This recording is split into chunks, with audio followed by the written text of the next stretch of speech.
দেখো, তোমাদের আমি গ্রাফের ব্যাপারটা একটু বোঝাচ্ছি।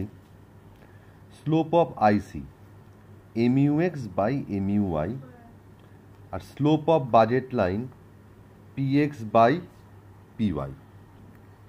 এবার তোমাদের বইতে যে গ্রাফটা আঁকা আছে সেম গ্রাফ আমি এঁকেছি। দেখো, এবি হলো বাজেট লাইন। যেহেতু কনজিউমারের অবজেক্টিভ হলো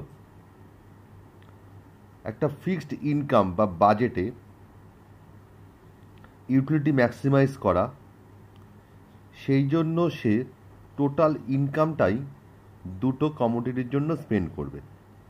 এবং যেহেতু কনজিউমার দুটো কমোডিটির ওপর সমস্ত ইনকামটাকে স্পেন্ড করবে, সেই জন্য সে অবশ্যই বাজেট লাইন অর্থাৎ এবির ওপরে থাকবে। এবার একটা জিনিস লক্ষ্য করো তোমরা, I0 হলো ইনডিফারেন্স কার্ভ, যার এফ পয়েন্টটাকে আমি নিয়েছি।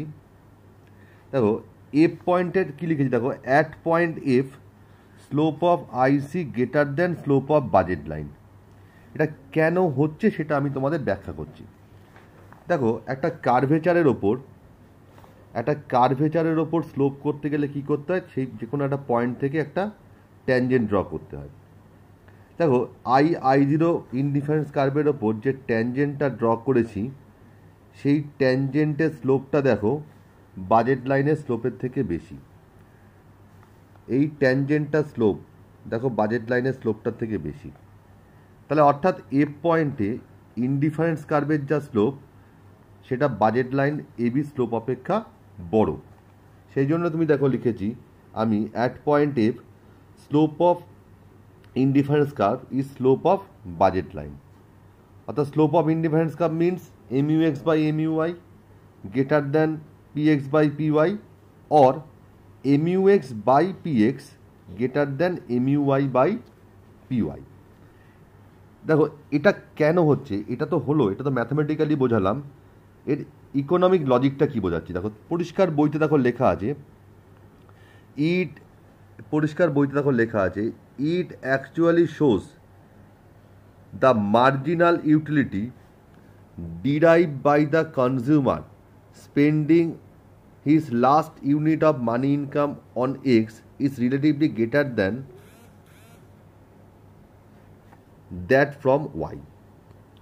অর্থাৎ এফ পয়েন্টের রেসপেক্টে কনজিউমার এক্স কমোডিটি বেশি খেতে চাইছে তার ফিক্সড মানি ইনকামে। তাহলে ফিক্সড মানি ইনকামে যেহেতু সে এক্স কমোডিটি বেশি খেতে চাইছে, তাহলে সে সেই জন্য কী করবে, এফ পয়েন্ট থেকে দেখো, এফ পয়েন্ট থেকে সেম বাজেট লাইনের জন্য যদি এক্স কমোডিটি বেশি খেতে যায়, তাহলে এফ পয়েন্টের থেকে এক্স কমোডিটি বেশি খেতে গেলে কী হতো, এফ পয়েন্ট থেকে নিচে নামতে হবে। নিচে কোথায় নামবে, ইতে। অর্থাৎ এফ পয়েন্টের রেসপেক্টে আমার কনজিউমার যেহেতু এক্স কমোডিটি বেশি খেতে চাইছে, সেই জন্য কনজিউমার এফ পয়েন্ট থেকে ই পয়েন্টে মুভ করবে। সিমিলারলি জি পয়েন্টে এর ঠিক অপোজিট ঘটনা ঘটছে। জি পয়েন্টে তুমি দেখো, এখানে ইনডিফারেন্স কার্ভের স্লোপ কম, বাজেট লাইনের স্লোপ বেশি। সেই জন্য কনজিউমার চাইবে কি, ওয়াই কমোডিটি বেশি খেতে এবং সেম মানি ইনকামের ওপর। এবং যেহেতু সেম মানি ইনকামের ওপর ওয়াই কমোডিটি বেশি খেতে চাইবে, সেই জন্য কনজিউমার জি পয়েন্ট থেকে ই পয়েন্টের দিকে মুভ করবে। কারণ এখানে কনজিউমার জি পয়েন্টের রেসপেক্টে কনজিউমার ওয়াই কমোডিটিটাকে বেশি প্রেফার করছে এক্স কমোডিটির তুলনায়। সেই জন্য জি পয়েন্ট থেকে কনজিউমার ই পয়েন্টে গিয়ে শিফট করবে। আর ই পয়েন্টে কী হচ্ছে তুমি দেখো, ইনডিফারেন্স কার্ভটা I1 যে ইনডিফারেন্স কার্ভ, তার ই পয়েন্টের যে স্লোপ সেটাই হলো তার বাজেট লাইন।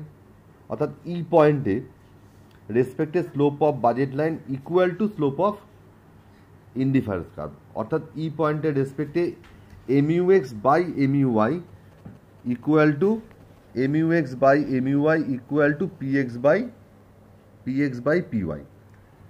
অর্থাৎ কনজিউমার ইকুইলিব্রিয়াম পয়েন্ট হলো যে পয়েন্টে ইনডিফারেন্স কার্ভ এবং বাজেট লাইন পরস্পর ট্যানজেন্ট হবে। অর্থাৎ